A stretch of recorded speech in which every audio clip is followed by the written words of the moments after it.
Bocciato dal TAR del Veneto il ricorso di residenti, associazioni e commercianti contro la torre alta 60 metri di Viale San Marco a Mestre, spianando così la strada all'avvio del progetto, anche se di fatto si dovrà attendere il parere della Commissione regionale di valutazione ambientale strategica, la cosiddetta VAS.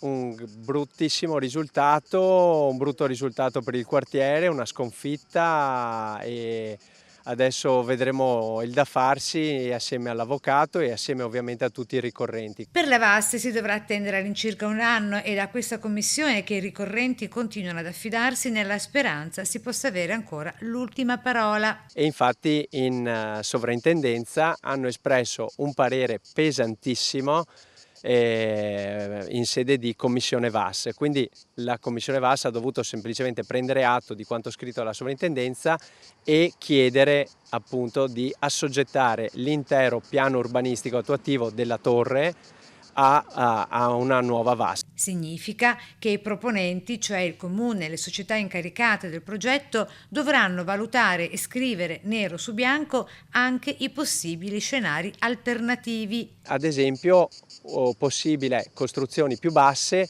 che magari siano in linea col quartiere. Resta comunque alta la preoccupazione tra i residenti con pannelli fotovoltaici delle casette che si trovano nell'area in cui sorgerebbe il grattacielo, visto che da studi effettuati farebbe ombra alle stesse per circa 2 mesi, nel tempo di un'ora, un'ora e mezza al massimo al giorno, a partire dal 21 dicembre, così dal Comitato contro la Torre. Noi abbiamo fatto uno studio assieme a un architetto, l'architetto Vecchiato, che è stato depositato anche in giudizio al TAR, e ci sarebbe una diminuzione di produzione di questi pannelli del 25% su base annua, quindi un notevole danno. Adesso faremo una riunione tra ricorrenti, i commercianti, i residenti e il nostro avvocato per vedere quali strumenti ancora utilizzare.